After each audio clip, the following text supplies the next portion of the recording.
No matter the price, I said calmly to the witch across from me. I will buy the scroll that severs a mate bond. I am Jean Thompson, Luna of the Crescent Pack in name only and mate, also in name only to Alpha Felix Frost. In the 5 years I carried this title, I endured Felix's indifference, my in-laws' scorn, and the pack's cold neglect, all because I loved Felix.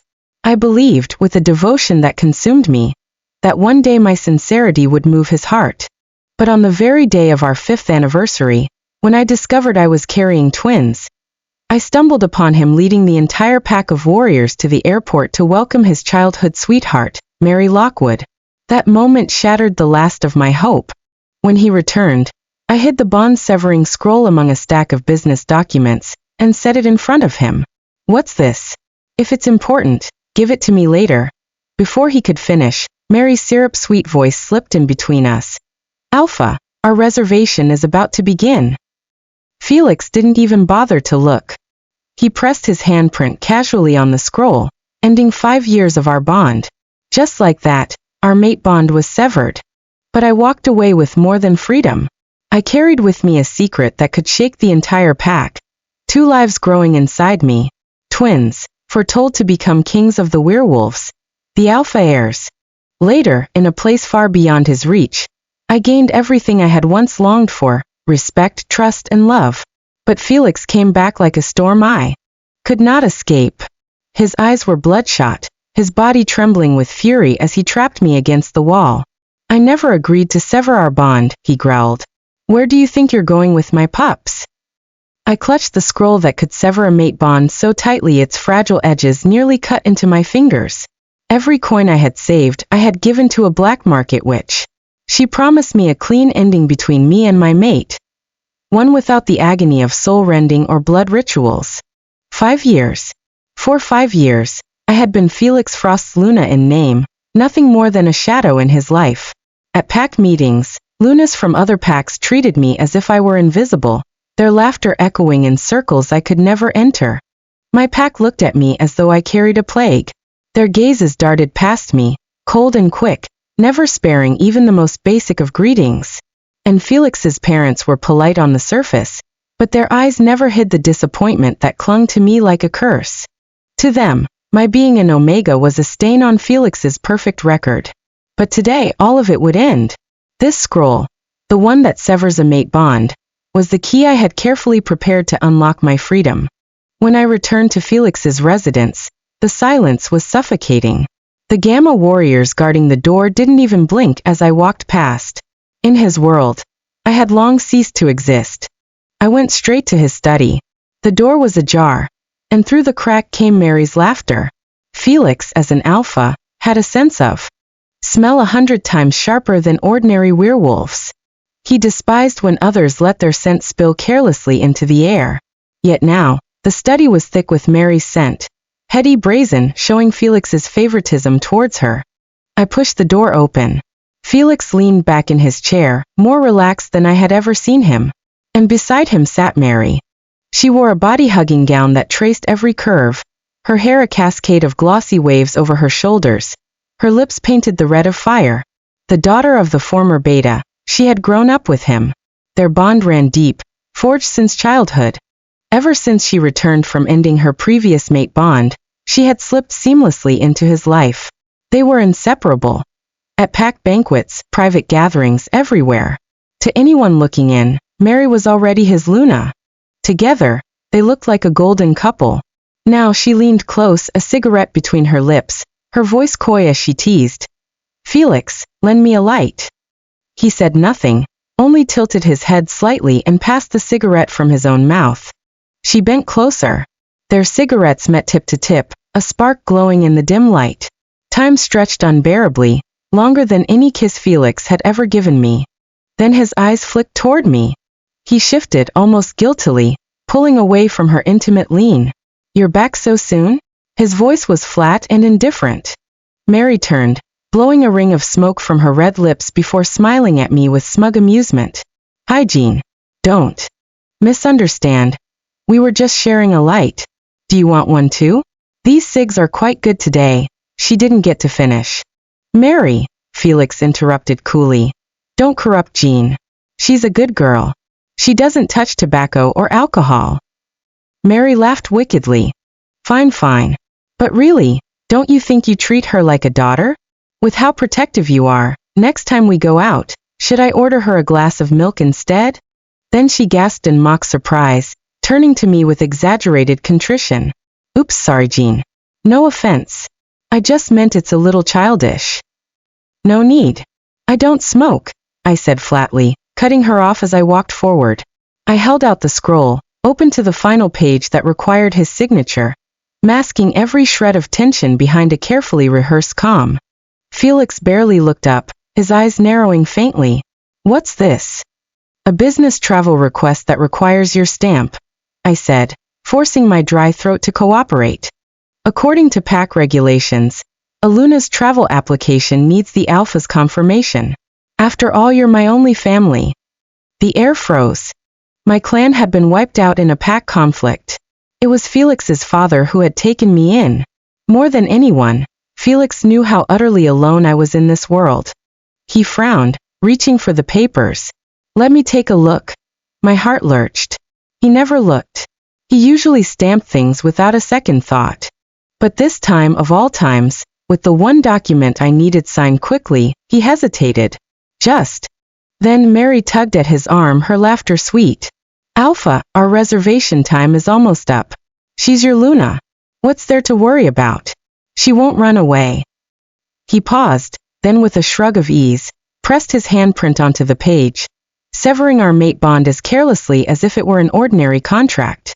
Before his eyes could fall on the bold word severance of mate bond agreement on the next page, I swept the scroll back into my hands. I turned and left swiftly, hiding the trembling of my fingers. Behind me, Mary let out a low laugh, her voice dripping with implication. She looks so fragile. And she's an Omega. I'll never understand why you chose her as your Luna. The teacup in Felix's hand paused midair. His eyes lingered on my retreating back, his tone unreadable. The moon goddess always has her reasons. The door shut behind me. I drew a long, shaking breath. I was finally free. And yet, absurdly, in that moment of release, my mind drifted to the times when Felix had once been good to me. The night 5 years ago when it all began, after his father brought me to the Crescent Pack, when I still kept my distance from Felix. He had found me by the lakeside, tears in my eyes as I clumsily tried to treat a wound. A warrior who despised me for being Omega had knocked me down, leaving a gash that healed painfully slow. Felix said nothing. He simply took the herbs from my trembling hands and treated the wound himself. His fingers traced gently along my skin, pressing lightly, soothing the sting more than any medicine. When his touch drifted lower along my back, my body shivered. My heart pounded so loud I thought my face would catch fire. He stopped, his breath warm against my ear. Shall I continue? Inside me, my wolf howled. Mate. He's our mate. With trembling courage, I threw my arms around his neck and kissed him. That night he marked me, claimed me, and soon after, we held our mating ceremony. Hand in hand beneath the moon goddess's blessing, his voice had been low and solemn. He called me his fated mate, his greatest gift, the one he would love and protect for the rest of his life. He swore I would be the happiest Luna, never shedding another tear. And for a while he kept his word. He soothed my nightmares with his warm hand on my back, releasing a calming scent to lull me to sleep. He shielded me with his arm whenever another alpha's gaze lingered too long, pulling me close with unspoken possession. He carried me onto his desk, hands wandering beneath my skirts, his kiss devouring my breath until I was lost in him. But those days of tenderness and passion ended a year ago. As an Omega, it was difficult for me to conceive an Alpha's child. I sought remedies in secret, finally finding a reclusive witch who promised to help. That day, he came home early and found the vial in my hand. His expression grew colder by the second. What is this? I rushed to explain. Medicine to strengthen my body, so we can have a pup sooner. But he had seen too many fall victim to the harm of secret potions. His own mother had been a victim. He loathed such things. That was why I had hidden it from him. He took the vial, frowning. What if it harms you? I'll have it tested. When the results came back, I stared in disbelief. The potion was contraceptive. From that day he believed I never wanted his child, that I never loved him, and from then on, he never spared me a glance. He came home later and later, his warmth replaced by indifference. Last month, on the anniversary of our mating ceremony, I waited at the restaurant for 4 hours. In the end, what I saw was his back, leading the pack's warriors to the airport to greet Mary. From that moment, I began planning my escape. This scroll was my last shred of hope. I even prayed he would notice, that he would refuse to press his handprint, so I could lie to myself that he still cared, just a little. But because of one careless word from Mary, he pressed it down without hesitation. 5 years of companionship, destroyed by a single breath from her lips. The last illusion I held shattered beneath the casual press of his thumb. I could no longer deceive myself. Standing in the empty hallway, I pulled out my phone and booked a flight 1 week from now. In 7 days, I would leave this gilded cage that had held me for 5 years. Felix could continue his life as Destiny's favored son. But it would no longer include me. Mary returned not long ago, and under the pretense of needing time to adjust to the environment, she requested to stay in our home for a while. Felix agreed without hesitation, before I could even voice my opinion.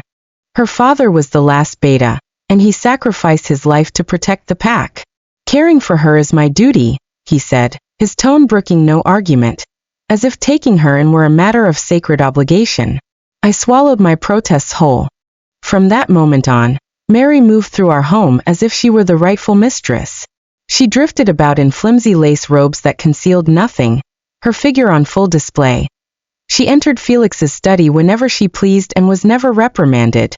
She always managed to appear whenever I had a rare moment alone with him, armed with convenient excuses to intrude. Tonight, I found them again in his study, heads bent over a map of the territory. Mary leaned lightly against his side, her voice low and intimate as she pointed out details on the parchment. Felix didn't move away. Instead, he angled his head toward her, listening with patient attention. Their closeness was so natural that it left no room for me. At last, she lifted her gaze and flashed me a smile. "Jean, I didn't notice you were here. Forgive me." She tapped the map with a manicured finger. "We're planning new warrior patrol routes. Care to join us?" "No. I'm working on an antidote for a rare type of wolfsbane and need to take notes," I replied, voice cool as my eyes skimmed past them. The agreement to sever our bond had already been signed. Whatever Felix did, whoever he chose to stand at his side, it no longer concerned me. Mary laughed. "You're always so serious, Jean. It reminds me of when the Alpha taught me to fight as a child, so strict and focused. But the more stern he was, the faster I learned. Isn't that right, my Alpha?" At her words, a rare softness flickered across Felix's usually severe features, a shadow of fond memory. They shared an unspoken understanding, an intimacy of history and memory. I, in contrast, felt like the intruder. The scene pierced me like a needle to the heart. My chest ached, my eyes burned. I couldn't bear another second. I wanted to end this charade, and escape the suffocating air of this house. Near midnight, as I sorted through my notes, Felix entered our room. He sat on the edge of the bed, the scent of strong liquor clinging to his shirt, mingling with Mary's cloying perfume. "Still working?" His fingers brushed the back of my neck. I froze. Once, this had been his silent signal of desire. But since the incident, it had all but vanished between us. I had almost forgotten. Yet when his warm hand traced down my spine, I betrayed myself, yielding, greedy for his touch, starving for a passion long denied. My mind screamed at me to push him away, to despise this humiliating surrender. But the bond between Alpha and Omega betrayed me. My body bent to him instinctively, helpless under the pull of his scent, his warmth, and the searing press of his fingertips. I arched like a cat in heat, trembling as his lips found the curve of my throat. When he slipped open the buttons of my nightdress, desire and shame twisted together. I closed my eyes, surrendering, until a violent churn in my stomach forced me to choke back bile. "Jean, what's wrong?" He stilled instantly as I covered my mouth, retching. The nausea passed as quickly as it came. Nothing. I spent too much time around herbs today. Maybe one of them had side effects, I said weakly. A fleeting thought whispered through me, pregnancy. But I dismissed it at once. I was an Omega, he was an Alpha of rare power. The gulf between our bloodlines made conceiving nearly impossible. Before I could dwell further, a sharp scream shattered the night. Felix! Mary's voice, trembling at just the right pitch, rang up the stairs. A heartbeat later, alarms blared through the compound. I saw a shadow outside. Someone's trying to break in. I'm so scared. Felix's body went taut. Before I could utter a word, he had already grabbed his coat and disappeared through the door. Stay here, he commanded. In the end, it was a false alarm. Mary had mistaken a swaying tree shadow for a rogue wolf and tripped the defenses. Hours later, Felix returned. He slipped into bed and gathered me silently into his arms. He kept his eyes trained on me. I feigned sleep and offered him nothing. The next morning, I nearly choked on my milk when I saw what he held in his hand, my application form for the healers. Symposium. I had hidden it deep within a book on the back shelf, buried where no one should have found it. A servant entered at that moment. Luna, I found this wedged in a book while cleaning. I wasn't sure if it was important, so I gave it to the Alpha.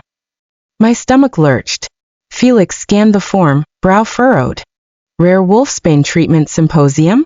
You want to travel all the way to the neutral territory? I forced a careless shrug. It's just a flyer from a struggling healers association, trying to look impressive. I was only curious. But behind my back, my fists clenched tight, trembling. That symposium was exactly where I intended to go. Felix flipped the page, his suspicion easing. It's by the coast? That makes sense. You've always disliked the sea. He remembered my distaste, but not the reason. 2 summers ago, I had dragged him eagerly to the western shore, hoping he would teach me to swim. Instead, he spent the entire day on calls with the elders, leaving me bobbing alone in the waves with nothing but a float ring. Since then, the ocean had only been a bitter memory. I pressed my lips together and said nothing. He set the paper aside, his dark eyes locking on me, probing, unsettling. You don't need to exhaust yourself as a healer. You're the Luna. With one word, you could command endless wealth. And that was the crux of it. Everything I had, every recognition, every privilege, was shackled to the title Alpha Felix's Luna. No one saw me anymore. Not my skills, not my effort. Even I had almost forgotten who I was beneath it all. I drew breath to argue, but Mary's laugh rang through the doorway. Good morning. She breezed in, silk robe flowing, and perched casually on the arm of Felix's chair. Felix, a small pack is requesting to renegotiate trade terms. They want a face-to-face meeting. Maybe you could spare me a little time from our Luna? Her fingers rested familiarly on his shoulder. He rose without another glance at me or the application in his hand. We'll discuss it in the study. When their footsteps faded, I snatched the form back. On its final page, bound to the symposium documents, was the bond-severing scroll. This time, I locked it inside a safe that only I knew the code to. At last, the final chance for him to stop me had vanished. The rare wolfsbane treatment symposium at the neutral territory would last 4 years. The head healer there had already written to me twice, urging me to report in the autumn. 4 years, far away in a distant land, far from Felix, far from Mary. I hardly hesitated before agreeing. What happened last night replayed in my mind like a nightmare on an endless loop. I remembered with painful clarity. When Felix touched me, my mind recoiled, but my body, traitorous, desperate, yielded to him. I couldn't let that loss of control happen again. I couldn't allow myself to drown in the illusion of his false tenderness. That was why I made my decision. Pack my things and leave. In 6 days, once I reached a safe, stable, and faraway place, I would finally be able to use that scroll to sever the mate bond without him ever noticing. I packed a single suitcase, staring at what else I could take. My gaze drifted toward the nightstand. The only thing that could truly be called personal there was the heavy photo album resting on top. I opened it. Every page held a memory of me and Felix. Every month in the past, like a fool, I had dragged him to take photos with me. In each picture, I smiled brightly, while he stood like a cold statue, gaze always averted from the camera.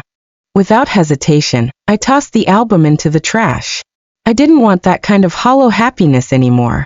The next few days passed in a blur of preparation. I forced myself not to think of Felix. 3 days later his call came. "I'm at the door of your clinic. Come out." His voice was the same as ever, commanding, uncompromising. His car waited by the roadside. I opened the passenger door and slid in. His scent, a blend of familiar wood and sharp alcohol, surrounded me. It was honestly a little dizzying. He stared straight ahead as he said, "You haven't been home in days." "Work's been busy," I murmured. "Mary will move out next month. It hasn't been proper for her to stay here this long." His fingers tapped lightly against the steering wheel. I yawned, leaning my head against the window. "Don't bother. I don't care." A flicker of surprise crossed his face. He seemed to sense something amiss and parted his lips as if to press further, but fell silent when he saw my eyes closed. I pretended to sleep, unwilling to speak. But the exhaustion was real. For the first time in 5 years, my dreams were free of him. 2 days before my departure, a message from the neutral territory arrived. All healers applying for the program were required to submit a complete medical report. I thought little of it until my routine checkup at the clinic. One result shattered everything. "Congratulations, Luna Jean," the healer said, her voice trembling with barely contained excitement. "You're 12 weeks pregnant with twins." Her eyes gleamed with awe, as though witnessing a miracle. "Have you heard the prophecy?" she whispered. "The one that spread across the packs? A Luna would bear twins, not ordinary heirs, but children destined to change the fate of our kind. True kings, who will lead us into glory." She clasped my hands. "It's you, isn't it? Luna, am I standing in the presence of legend?" Her words struck me like thunder, leaving me reeling. "But I'm an Omega," I stammered. "How could I possibly carry an Alpha's children?" She only laughed, shaking her head as though I'd told the funniest lie. "My dear Luna, you were never an Omega. How could you be? I've never seen such pure, overwhelming energy radiating from an unborn child." Then her expression turned solemn. "I've heard the descendants of the moon goddess bear a hidden bloodline. Until it awakens, it conceals itself, even from the bearer. It shields you, disguises you, until the day it's ready to reveal its true power." My hands trembled as I fumbled for my phone. I called Felix. The next instant his familiar ringtone echoed in the hallway outside. I looked up and froze. He stood there not far away, his jacket draped over Mary's shoulders. She touched her stomach as she spoke to him, and he smiled gently. I cut the call and ducked into the stairwell, heart hammering. From the nearby room, another healer's voice carried out, "No strenuous activity. Eat well, rest plenty." So Mary was pregnant too. "I'll make sure she rests," Felix replied firmly. The words struck like a blade. I stumbled out of the stairwell, desperate to escape, but a nurse grabbed my arm. "Don't run here. What if you fall? What if you hurt someone?" Her voice rang out sharply. Faces turned toward me. Heat burned my cheeks as I stammered, Sorry. Jean." Felix had noticed me. He strode closer, frowning. "Routine check," I muttered quickly, crumpling the pregnancy report in my fist and shoving it into my pocket. Mary appeared at his side, clutching an ultrasound image.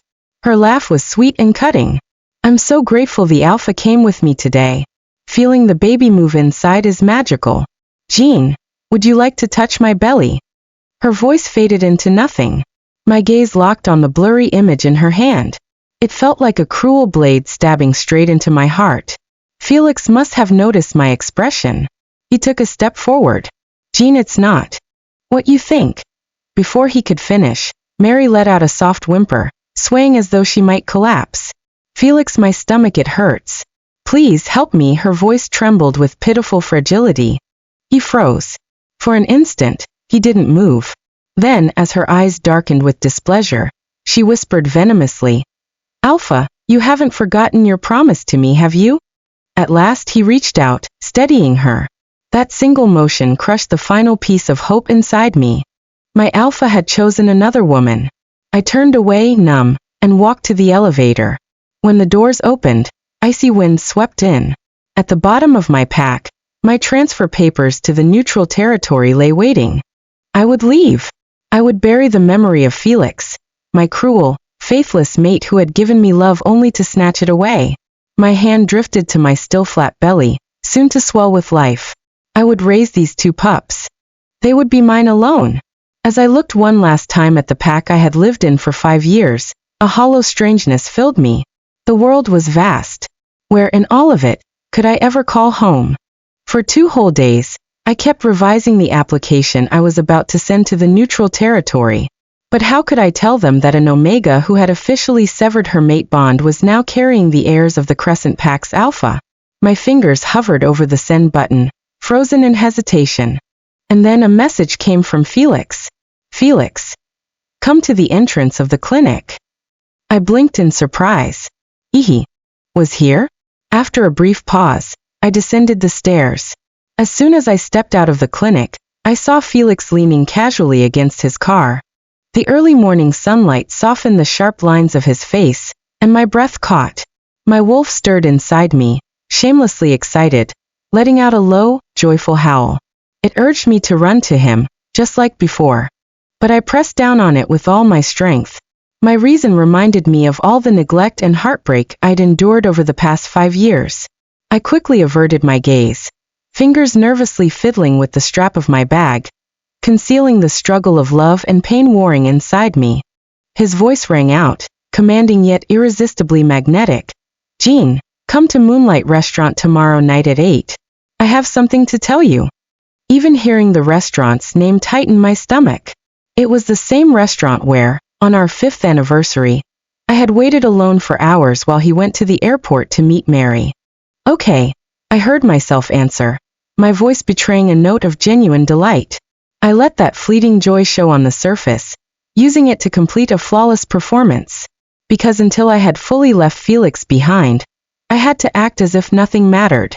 Any hesitation, any crack in my mask, and his alpha instincts would detect it. I could not let him suspect, nor could I let him discover I was pregnant. Otherwise, before I succeeded in leaving, he would cage me and my unborn pups like prey, trapping me once again, and I'd spend the next half of my life as the miserable, shadowed Luna I had been for the past 5 years. No, I would never allow that. Inside the restaurant, he chose the private room where we'd had our first date. Luxurious decor surrounded us, and the light spilled across his striking face, making him look almost godlike. When he poured juice for me, his arm naturally wrapped around my waist. He lowered his head, his deep gray eyes locking on mine. I have to explain what happened that day in the clinic. Suddenly, the door to the room was flung open. His beta rushed in and whispered urgently in his ear. In that quiet room, words like Mary, suicide, and she needs you stabbed into my ears like ice daggers. My chest sank. Of course. She didn't even want to leave me this last shred of time with Felix. What? Felix released my waist, snapping upright as he strode toward the door. In that instant, my world went black and white, as if the apocalypse had arrived. No, it wasn't the end of the world. It was the surge of something immense within me, a force so powerful it nearly knocked me unconscious. He heard the thud of me collapsing behind him and paused. In that brief moment he made a rational, correct decision, prioritizing the urgent situation. He pointed at me, speaking to his beta. Take her to the clinic. I have to check on Mary. Then he vanished from my sight entirely, and I lost consciousness. When I opened my eyes again, I heard fragments of conversation. Just emotional stress combined with low blood sugar. Give her some glucose. I forced my eyes open to see the healer speaking at the door with Felix's beta. Panic surged. What if they discovered I was carrying twins? The healer lowered her voice. Considering the patient's condition. My throat went dry. No, Moon Goddess, someone please stop her from saying more. At that moment, the beta's phone rang. What is it, Alpha? Understood. I'm on my way. He left in a hurry. The doorframe creaked as it closed. The healer's lips had parted slightly, but the secret of my pregnancy remained unspoken. Ah, you're awake. She turned to see me watching her. Your babies are healthy, but since you fainted, We'll keep you here for 2 days for observation. She hesitated, glancing at the door. Also, I suspect this may be a sign of your moon goddess bloodline awakening. I haven't mentioned this to the Alpha yet. I exhaled quietly, relieved. Thank you. Please continue to keep it secret. Once the healer left, 2 junior nurses at the door whispered to each other. I heard Mary is in the VIP ward upstairs. All the pack's advanced medical equipment and best healers are watching over her. Didn't you see? The Alpha escorted her through the hall earlier. His aura was overwhelming. Childhood sweethearts are just treated differently. Hearing them, that suffocating, familiar feeling crept back into my chest. Without a doubt, they were talking about Felix and Mary. Priceless treasure. While I, Luna of the Crescent Pack, lay alone on this cold hospital bed, ignored. After 2 days of observation and confirmation that everything was fine, I was discharged.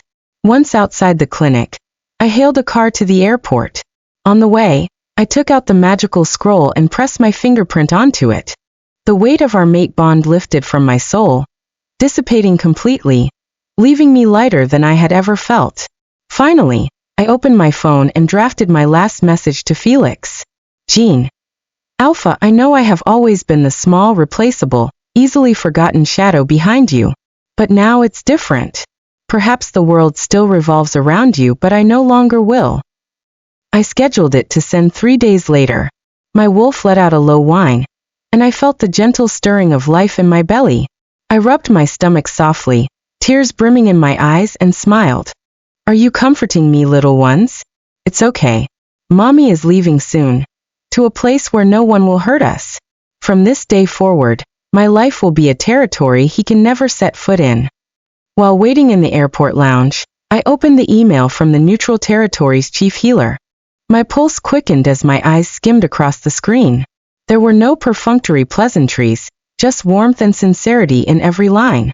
Not only had they arranged my housing and laboratory, they had even prepared a detailed guide to daily life in the territory. From supermarket locations to community activities, everything had been thought of. At the end, the message read, Ms. Jean Thompson, we know every healer who chooses to leave their homeland and devote themselves to research carries immense courage. Rest assured, here, you will find nothing but unconditional support and respect. Your talent is our most treasured asset. We look forward to your arrival. A hot sting burned my eyes. Respect. Something I had never truly been given in 5 long years within the Crescent Pack. There, I was only Felix's Omega Luna, an accessory, a shadow that could be ignored. My dedication and skills had all been swallowed by the suffocating weight of his title and my bond to him. But here finally someone saw me, not as Felix's Luna, not as his shadow, but as Jean Thompson, an independent and worthy healer. I closed my phone and drew in a steadying breath, forcing the swell of emotion back down. Everything I was leaving behind would soon be the past. Excuse me, are you Ms. Jean Thompson? A gentle voice called out from the side. I looked up to see a man with gold-rimmed glasses smiling warmly. A badge from the Neutral Territories Healers Association gleamed on his chest. I rose. Yes, I'm Jean. And you are? He extended a hand, his manner open and kind. Noah Hughes. I'm here to pick you up. The chief thought traveling alone might be inconvenient, so he sent me ahead. Welcome to the team. Our hands had barely clasped when a storm of alpha dominance swept through the lounge. Sharp and suffocating. Body went rigid. My blood seemed to freeze in my veins. It was Felix. I snapped my head around and there he was, striding out from the VIP corridor with his beta trailing close behind. His pace was brisk, his face unreadable, as though he were handling urgent business. His gaze flicked briefly in our direction but didn't stop. My heart thundered, rattling against my ribs, threatening to burst from my throat. I shifted instinctively, half hiding behind Noah Hughes's frame, my fingers turning to ice. Noah Hughes frowned in concern. Are you all right? I forced myself to look away, forcing steadiness into my trembling voice. Nothing. Just saw someone I know. Felix didn't break stride. He walked straight toward another gate, the crushing weight of his aura finally ebbing away. Only then did I exhale, though cold sweat drenched my back. Thank the moon goddess he hadn't noticed me. By the time Felix returned to the empty villa, night had fallen deep. He pushed open the bedroom door. Darkness greeted him. Not even a light had been left on. The faint herbal scent that once calmed him, Jean's scent, was gone. Only silence remained. He realized he hadn't been home in days. He had been consumed with tending to Mary. Now, standing in this hollow room, unease pricked beneath his skin, gnawing at him. With a frown, he moved toward the nightstand, reaching for a glass of water, only to knock against the trash bin. It clattered over, spilling its contents. Under the pale wash of moonlight, he froze. A photo album lay among the debris, one he knew well. He bent down, picked it up, and opened the first page. Jean was laughing in the picture, bright and guileless as a child. He, beside her, stared coldly into the distance. The memory stabbed sharper than the image. This photo was taken during their first anniversary. She had worn a new dress, eyes glowing with hope, tugging his hand. "Let's take a photo," she had said. "Every year on this day, I want us to capture a photo together." And what had he answered? He remembered glancing at his watch, frowning, impatience dripping from his voice. "I have an important meeting. This can wait." He remembered, too, how the light in her eyes dimmed, flickering out like a candle starved of air. Page by page, the album told the same story. Her gleeful, desperate to share her world with him. Him, aloof, withholding, never sparing her even a glance. His hand brushed her smiling face frozen in time. And something clawed tight around his chest, squeezing until it hurt to breathe. He had always believed she would be there. Always chasing, always waiting. He had grown too used to her presence, to her obedience, until he forgot she could break. She could leave. And now, every careless dismissal of the last 5 years pierced him like thorns driven inward. His phone lit up. It was a message from Jean. "Jean. Alpha, I know I have always been the small, replaceable, easily forgotten shadow behind you. But now it's different. Perhaps the world still revolves around you, but I no longer will." Each word struck like a hammer, shattering what remained of his composure. At last he understood the source of his unease. She was gone. He reached for their mate bond, only to feel nothing. No warmth. No tether. Felix shot to his feet, keys clattering in his hand as he bolted from the house. There was only one place she could be, her clinic. He stormed inside like a madman. It was empty. His voice cracked with raw desperation as he grabbed a healer organizing papers. "Where's Jean? Where did she go?" The healer trembled beneath the weight of his alpha dominance, stammering through the words. "Aluna, she's gone. She left for the neutral territory, for the rare wolfsbane research project. A few days ago, she collapsed and was hospitalized. You didn't know? We were all so worried. In early pregnancy, emotions are unstable, it's risky." The words slammed into him like lightning. His body froze, mind reeling. "What do you mean? Pregnancy?" The healer nodded nervously. "Luna, Jean is 12 weeks along. She's carrying twins. The prophecy says she's the mother of the future wolf kings. I thought she wanted to tell you herself. You didn't know? Pregnant. 12 weeks. Twins." The words echoed like detonations, ripping his world apart. He hadn't just lost his Luna. He had lost his unborn heirs, his twin successors. Summon every member of the pack. Use every resource. Within 10 minutes, I want Jean's location. Felix barked the order into his phone. The alpha power raging inside him, unsettled by fury and panic, spilled outward in crushing waves of dominance. The very air grew heavy beneath his presence. The young healer nearby collapsed to the floor, legs trembling, unable to withstand the weight of his aura. Minutes later, his beta's voice came hurriedly over the line. "Alpha, we've located Luna, Jean's flight. She went to the neutral territory by the western coast. Prepare the helicopter." Felix snapped the command, cut the call, and strode out. For the first time in his life, fear clawed at him. Every thought of Jean, of the woman who had always stood quietly behind him, offering her strength without ever asking for anything in return, sliced his chest open. Now she carried his pups. And she was alone, in a foreign place, unprotected. His heart felt as though talons were tearing it apart, leaving him gasping for breath. He regretted it all. He regretted the moment he signed his name on what he thought was an ordinary document. He regretted choosing Mary when Jean collapsed before his eyes. He regretted every cold glance, every dismissal, every year he had wasted pushing her away. He had lost her. If anything happened to her or the twins, he would never forgive himself. The roar of rotor blades split the silence of the Sea Isle pack as the helicopter descended. Felix leapt from the helicopter the instant it touched down, storming straight into the local Healers Association. Where is Jean? His aura hit the hall like a tidal wave, suffocating in its force. The head of the association wiped cold sweat from his brow, stammering. Luna Jean joined a field team today. They sailed out to collect a rare herb that grows only on reef rocks in the nearby waters. Sailed out? Felix's chest constricted violently. Jean hated the sea. She couldn't even swim. Take me to her, he ordered. The head of the association tried to protest. Alpha, the sea is too dangerous today. The storm surge going out there now is suicide. Felix's eyes froze over like shards of ice. I'll repeat. Take me to her. Before the guy could reply, a shrill alarm blared through the hall. Red warning lights flashed wildly overhead. A staff member burst inside, pale as death, his voice breaking with terror. Tsunami! The monitoring station just issued the highest level warning. The storm's eye is it's right where Luna Jean's team went to collect herbs.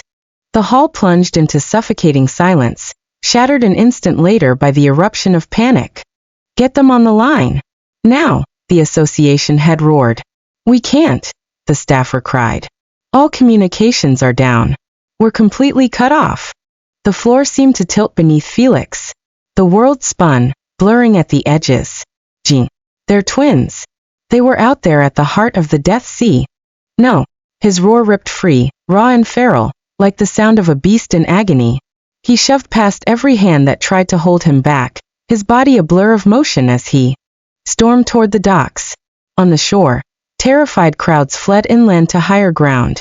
Only he fought his way against the tide, running straight for the raging sea. Behind him his beta shouted desperately, Alpha, don't. You'll die out there. Felix didn't hear. Or perhaps he refused to hear. He tore loose the rope of a speedboat, vaulted onto it, and slammed the engine to life. Without a second of hesitation, he aimed straight for the monstrous waves rising to devour the horizon. If he were too late, nothing would be left. Jean, wait for me. This time, I will never let go of your hand again, he swore. The speedboat felt like a fragile leaf tossed in the violent sea, ready to be swallowed by the next towering wave. Felix's entire body was drenched in icy seawater. The sting of salt burned his eyes, but he didn't care. There was only one thought in his mind. Find Jean. The sea after the tsunami was a chaotic graveyard. Wrecked boats, shattered planks, and debris drifting across the water. Jean. His roar was swallowed by the roar of the waves, returning nothing but silence. Despair seeped into his chest like the freezing water around him. The healer's words echoed relentlessly in his mind. She's 12 weeks pregnant. His twins, his unborn twins, were out there with their mother, facing life and death in this hellish ocean. If only he had noticed the signs sooner, seen through her disguise earlier, understood his own heart a moment sooner. But there were no ifs. Just as panic and regret threatened to consume him, he spotted faint lights and moving figures on a massive reef in the distance. He swerved the speedboat toward them, charging like a man possessed. Closer now, he saw a temporary rescue point. Survivors huddled around a fire, seeking warmth. And then he saw Jean in the center of the group. Her hair was wind-tossed, her face smudged with dirt, exhaustion etched in every line. But her eyes shone with an unwavering clarity and resolve. She crouched beside an injured wolf, carefully using tweezers to extract fragments of black reef stone from the wound, issuing precise, calm commands to those around her. Noah, check the remaining food supplies. You over there, gather some dry wood. We need to maintain our body heat. In that instant, Felix realized he was seeing a Jean he had never known. She was no longer the timid, deferential shadow who had quietly followed him for years. She was calm and strong, a beacon of light in the ruins, carrying the hope of everyone around her. He anchored the boat against the reef and leapt onto the rocks, sprinting toward her without hesitation. He wanted to hold her, feel her warmth, and tell her how sorry he was, how terrified he had been. Jean sensed the movement behind her, and turned her head. When her eyes met his, there was a flicker of surprise, but it vanished almost instantly. No joy. No rajamin. Not even the slightest ripple of emotion, as if he were just an inconsequential stranger. Jean. His voice rasped with urgency as he reached out. She glanced at him coldly, then turned to Noah. Stop him. Don't let him interfere with our rescue. Noah immediately stepped forward, placing himself between Felix and Jean, polite but firm. Please stay calm and don't disrupt our work. Felix's steps were halted mere paces from her. He watched the woman he could never approach again. He watched her tend to the wounded with care. He watched her talking quietly with her colleagues, her focus unbroken. A sharp, piercing ache ripped through his chest. He finally understood he had completely lost Jean. The woman who had once made him her entire world had quietly built her own life, her own space without him. And in that world there was no place for him. The rescue helicopter reached the reef at dawn. It was a round-trip operation. The helicopter would ferry the survivors away in batches. I directed the first group onto the helicopter, and when it lifted off, carrying the survivors away, I finally allowed myself a brief exhale of relief. Dragging my exhausted body, I moved toward the temporary tent, hoping to rest for a moment. A hand suddenly shot out from the side and gripped my wrist. It was Felix. His hair was plastered to his forehead with seawater. His expensive clothes were stained with mud and salt. It was a disheveled sight, but those deep gray eyes locked onto me with a panic I had never seen before. Let's talk, he rasped. His usual commanding tone was gone, replaced with a pleading tone. I didn't struggle. I met his gaze calmly. I think there's nothing left to talk about between us. I know about your escape plan. I know about the pregnancy. I know everything. He tightened his grip on my wrist as if fearing I might vanish again. He stepped closer, and his voice trembled despite his own attempts to mask it. Jean, restore our mate bond, please. For the twins, for me. The future of our pack rests on us. I beg you, beg. The word sounded absurd coming from an alpha who commanded an entire pack. I laughed a hollow laugh laced with bitterness and scorn. For the twins. I lifted my gaze to meet his. Where were you when I lay alone in that hospital bed? Where were you when I faced the tsunami alone? Fighting to protect the twins. Oh, right, you were busy taking care of your pregnant childhood friend. That child is Mary's with her ex. I had nothing to do with her pregnancy. He interjected desperately, trying to justify himself. His explanation sounded ludicrous to me. I let out a cold laugh. Oh, if her pup isn't yours, then why do you care so much? You attended every prenatal check. You brought her into our home, Felix. Don't you see what's wrong with this? His throat tightened at my words, but I gave him no pause. I pressed on. And don't use love as an excuse. That just makes me sick. Remember a year ago, when you confronted me with that so-called contraceptive? I explained it was for regulating my body, but you refused to. Believe me. You looked at me like you were staring at a shameless liar. On our anniversary, I waited for you in the restaurant for 4 hours only to find out you'd gone to the airport for Mary. Over these 5 years, your parents, your pack, they shunned me as your Luna? Did you ever speak up for me? What is your love? Is it wounded pride when I slip from your control?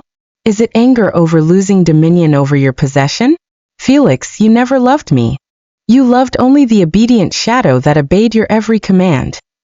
Every word, every sentence, fell on him like stones. I saw him open his mouth but failed to speak. Because I was telling the truth. He had pushed me away with his own hands, chipping away my love piece by piece. Long hours of exhaustion, coupled with the storm of emotions, finally pushed my body to its limit. Darkness swam in my vision, and my body went limp, collapsing forward. Jean! I heard his cry as consciousness slipped away, only to feel myself falling into a warm, familiar embrace.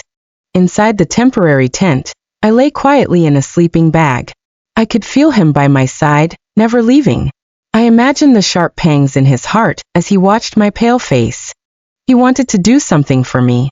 Awkwardly, he removed his damp coat, pressed his body carefully against mine, and clasped my cold hands, attempting to warm me with his own heat. The alpha, used to issuing orders and being cared for, was fumbling helplessly for the first time to tend to someone else. Half asleep, I felt a long-lost warmth. For a fleeting moment, it was like returning to many years ago, when young Felix would awkwardly pick flowers for me when I was angry.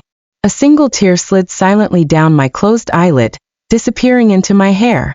But it was only a fleeting illusion. When I fully came to, only cold resolve remained. Some things, once broken, could never be restored. When I woke, the first thing I saw was Felix sitting beside my sleeping bag. The bloodshot redness in his eyes had deepened, and stubble had darkened his jaw. He looked both haggard and exhausted. Surprisingly, seeing him like this stirred no emotion in me, only a bone-deep fatigue. Instinctively, I built a mental wall, warning myself not to soften, not to give him another chance to hurt me. I deliberately looked away, as if he were nothing more than air.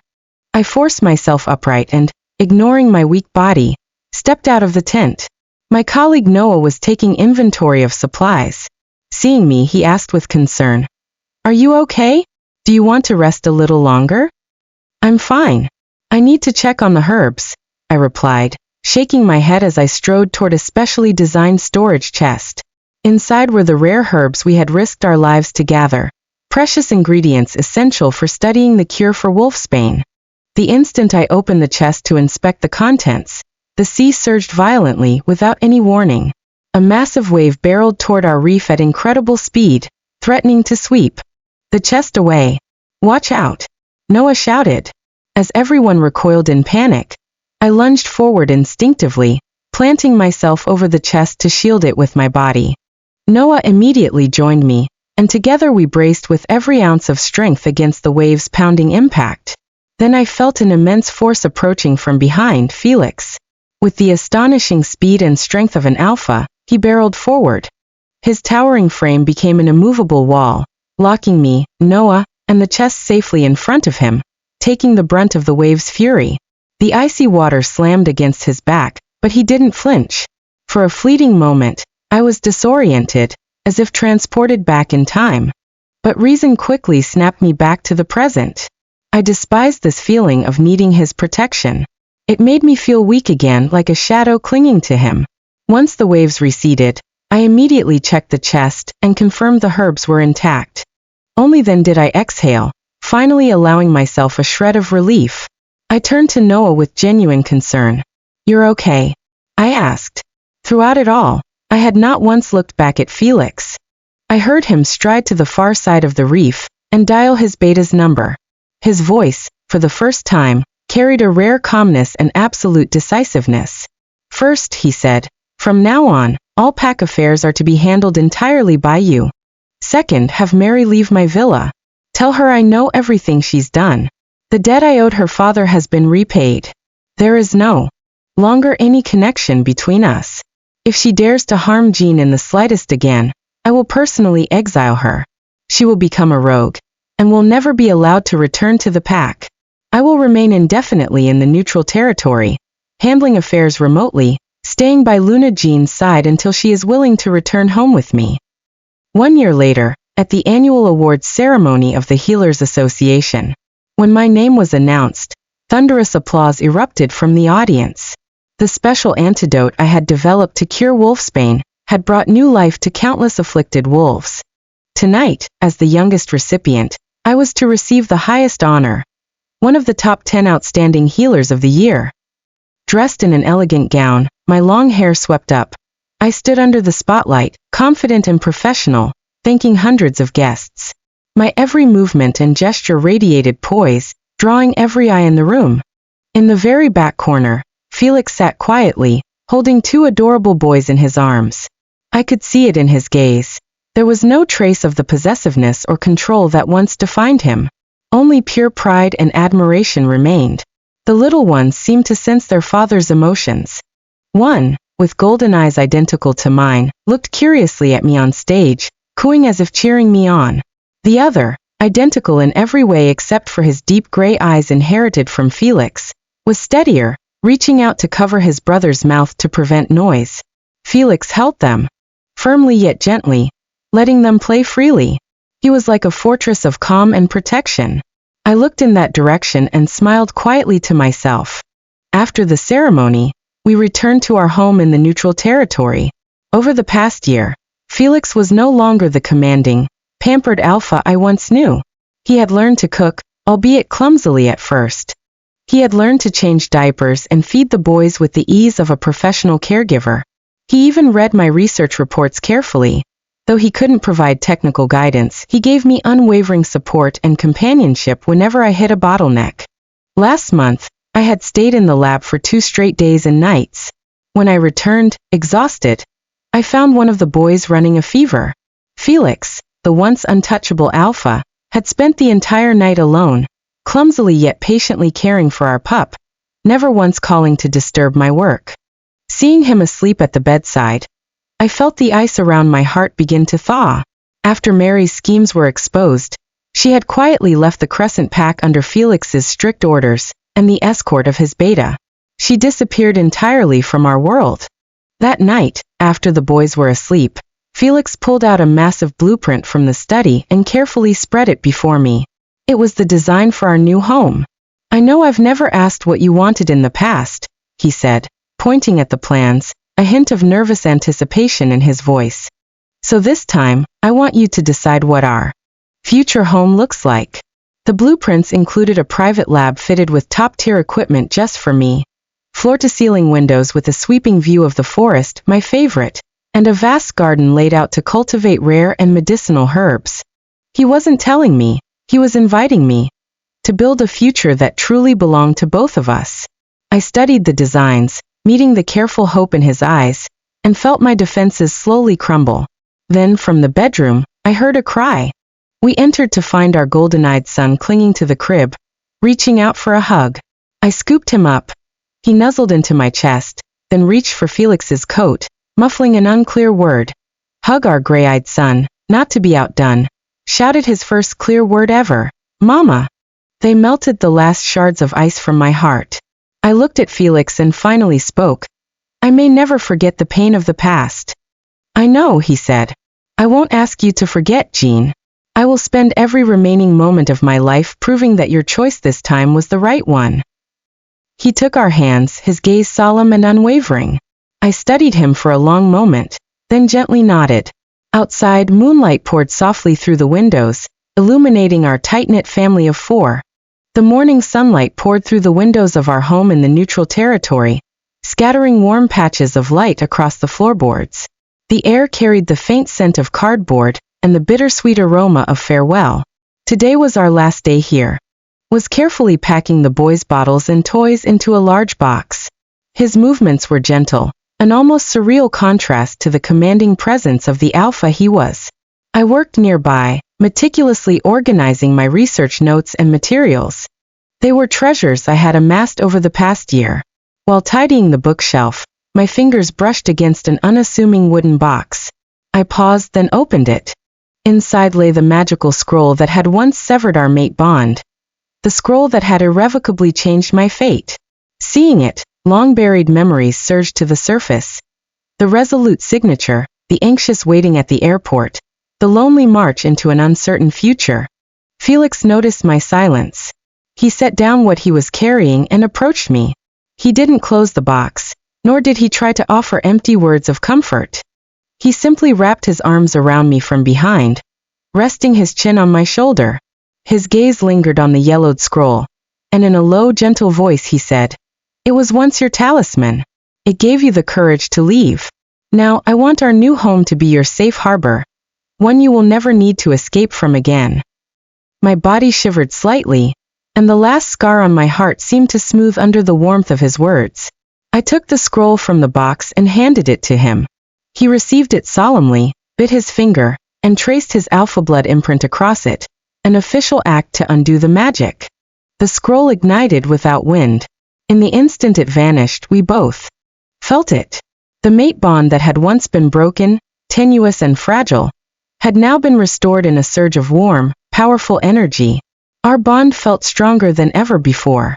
Our wolves emitted low, uncontrollable growls of exhilaration. Hours later, every piece of luggage was loaded into the car. Felix carried the sleeping boys in his arms, and I shouldered my suitcase.